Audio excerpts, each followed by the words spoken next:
Well, welcome everyone to our first SmartPA Roundtable. So I'll introduce you to everyone and then we'll get cracking. So first on my right here is Sarra. Hi Sarra, thanks for coming. Sarra is our founder and managing director. Then I have Pat next to her. Pat is one of our ambassadors on our partnership team. Hello. And then we have Jen, who's head of our client team. Hello. And then at the end, last but not least, is Noni, who heads up our business support team. So at the moment in SmartPA, everything is all about work-life balance. I don't know if any of you know, but last week was National Work-Life Balance Week, which we celebrated with some yoga in the office, which I think was quite nice. We also had a little furry friend in the office. We've been practicing some mindfulness, little hints and tips and things like that. And that is what we are going to be talking about today.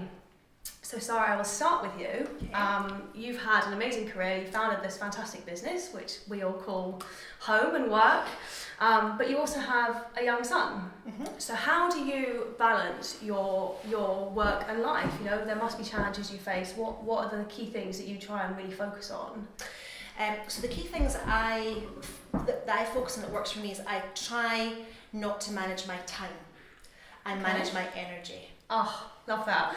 And the way I split that down, I split it into 4 areas. So mind, body, spirit, and what I mean by it's not spiritual or religious, it's just more, about values and purpose, and emotions.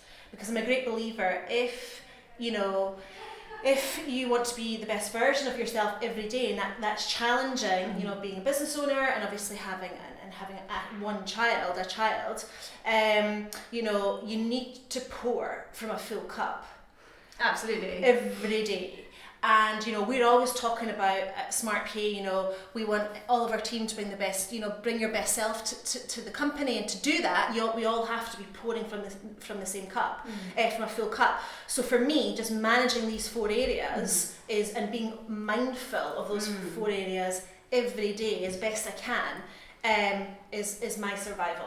Yeah, I definitely think it's a mistake people make, is that they focus too much on everything out there and they focus on children and work and friends, and they forget to kind of nurture the self and the spirit, or whatever you want to call it. It's kind of looking inwards and making sure you're able to take on all the challenges. Absolutely, it's so key. And things, the things that you can make simple adjustments. So, when I'm focusing in on the physical, my body, and thinking, okay, what have I eaten today? If I'm feeling, tired and sluggish and cloudy and foggy. It's too many biscuits. Absolutely, it's too many biscuits and too much wine. And not enough water. And not enough water. It's so true, and it's really basic. And when you think about a car, and the model of the car, if you're going to put, not as much, you don't give it an MOT, or you put, not great chemicals in it, etc., and petrol or diesel, whatever, it has an impact on its performance. So there's simple things, we can all do day to day to support us. For sure. Now, Pat, obviously you love a glass of wine as much as the rest of us, so that must be good. And your youngest has just gone off to uni, hasn't she? Yes, she has. And everybody said, oh, you'll get empty nest syndrome. Well, it's not happened yet. I'm waiting on that. And I think work-life balance for me is getting up a bit earlier, doing half an hour of yoga. For sure. Same at night time, just staying focused and working smarter, not harder. Oh. Like getting my day organised, kind of prioritising. Yeah, but I think just working with Pat and knowing Pat, I think one of the great things about you is you're so mindful.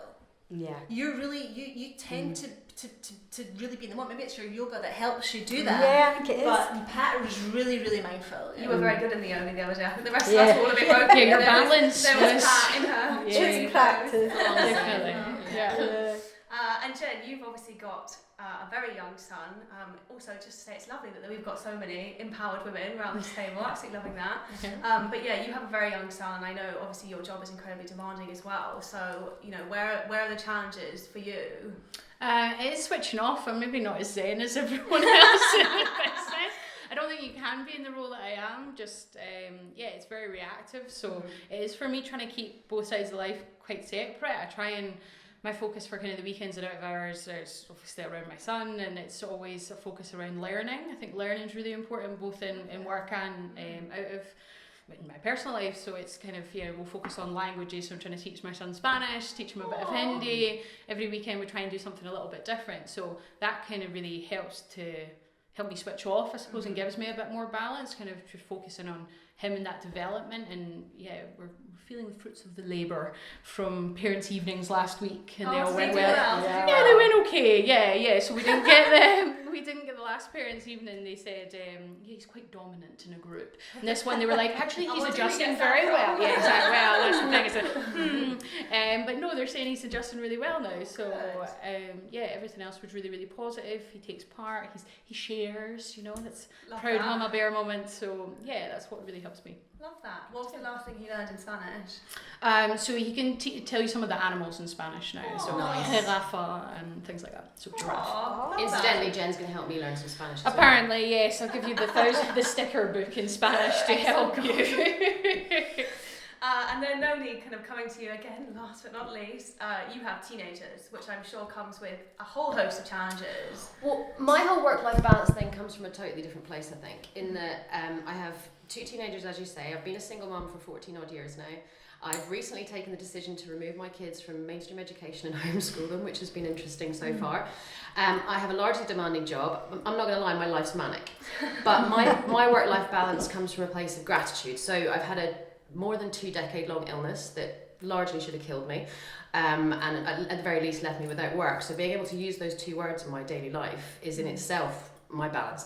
Nigel Marsh put it, he's an author we just actually shared on TED Talks on our community platforms. He actually points out that the key to work-life balance is being balanced about balance, be realistic.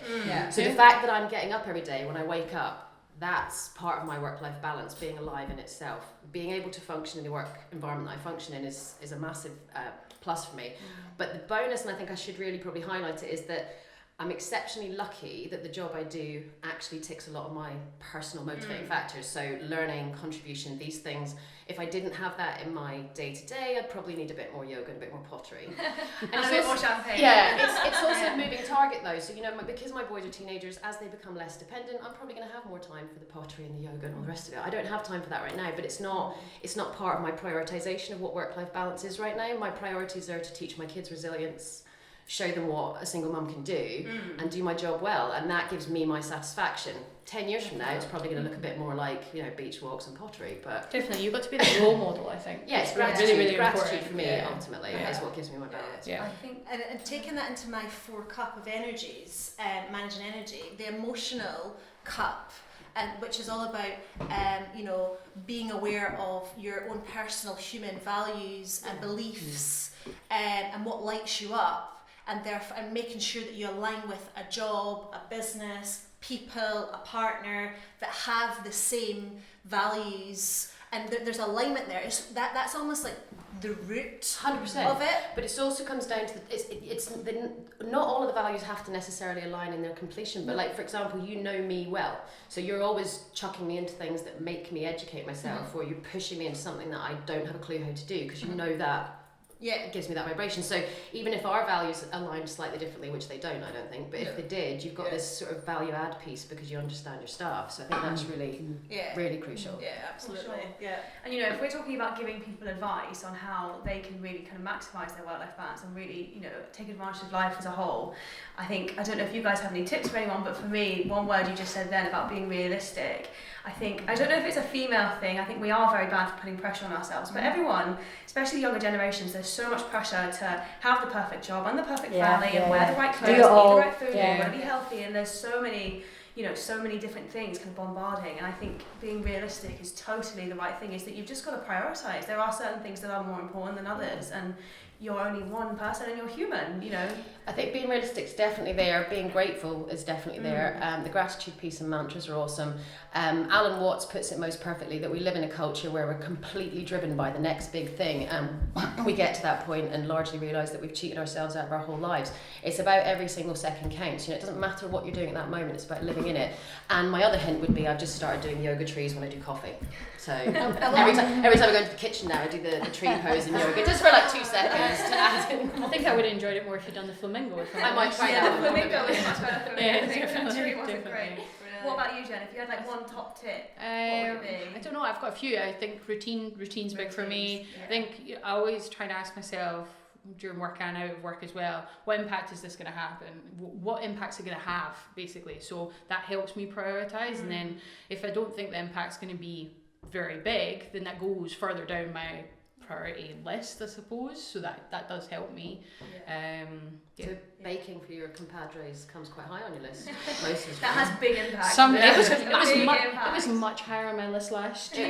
It's not as much this year. We did make three different treats for my birthday last year. Definitely. And what about you, Pat? If you had I like one think- top tip. Work smarter. Love that. That's on the wall of our marketing. Yeah. Save us running around like headless chickens. Yeah, definitely. And Sarah, to finish up, one perfect way to achieve One work-life balance. work-life balance. No pressure. No pressure. God. It is definitely focusing on your energy and be aware of your energy and focusing on that rather than chasing the clock. And that's hard. It's hard to master when there's so many pressures. But as soon as you get into that space, for me, it's been transformational. I'm just going to add one to that because it's something you did in a piece. You were talking about something you sometimes do in the morning. I don't know if you still do it with Charlie, but I do it a lot, and that's just to walk barefoot in the grass with the sound. Yeah. It's a natural energy booster, it's a grounder, and it instantly starts the day completely differently. Yeah. Lovely. What about you? You got any tips? Me, lists. I obviously don't have any children, but you know, I'm selling a house, buying a house, I'm planning a wedding. So And you have a dog. And I have a dog, and a very, busy fiance. So it's not. I know it's not. There's different pressures, but yeah, lists for me. I have lists on lists on lists, but we're getting there. Brilliant. Well, thank you very much, everyone, and hopefully we'll get to see you again soon. I hope Thank your you very much, work-life Sarah. balance improves as a result. Perfect. Thank you. Namaste. Namaste.